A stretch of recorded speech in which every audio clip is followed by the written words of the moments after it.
Assalamualaikum warahmatullahi wabarakatuh. Saya Rizky Abdul Maulana. Di sini saya akan menjelaskan tentang remote server.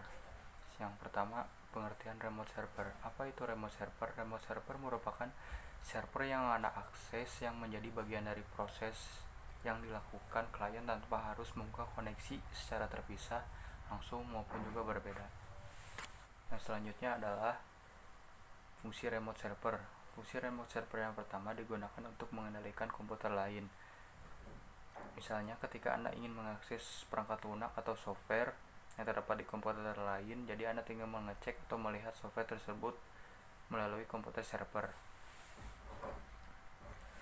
Fungsi kedua dari adanya remote server adalah digunakan untuk mematikan komputer. Jadi Anda tidak perlu datang untuk mematikan komputer kepada komputer yang dimatikan.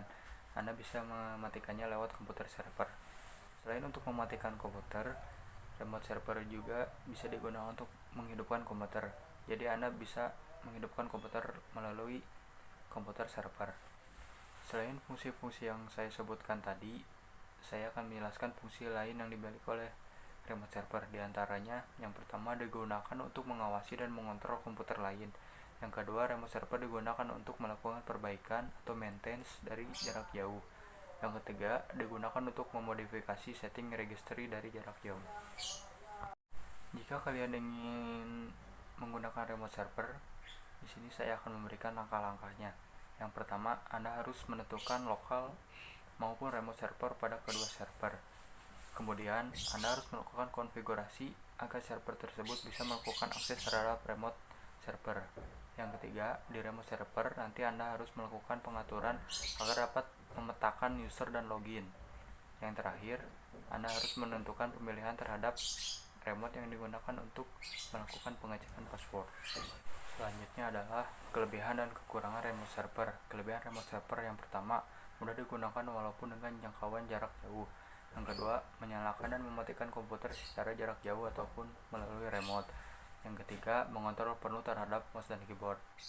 Berikutnya, kekurangan dari remote server yang pertama, dari segi keamanan, aplikasi ini sangat kurang karena setiap orang bisa mengakses komputer kita jika mereka mengetahui username dan password pada komputer kita. Yang selanjutnya, tidak bisa membedakan antara klien server karena setiap komputer dapat berperan sebagai klien sekaligus server. Yang ketiga, loadingnya lebih lambat. Contoh-contoh aplikasi remote server adalah yang pertama Windows Server Desktop, yang kedua TeamViewer, yang ketiga Unfilled Remote Desktop. Mungkin segitu saja yang bisa saya jelaskan, kurang dan lebihnya mohon maaf jika ada perkataan dan penjelasan yang kurang jelas, mohon dimaklumi. Sekian dari saya. Wassalamualaikum warahmatullahi wabarakatuh.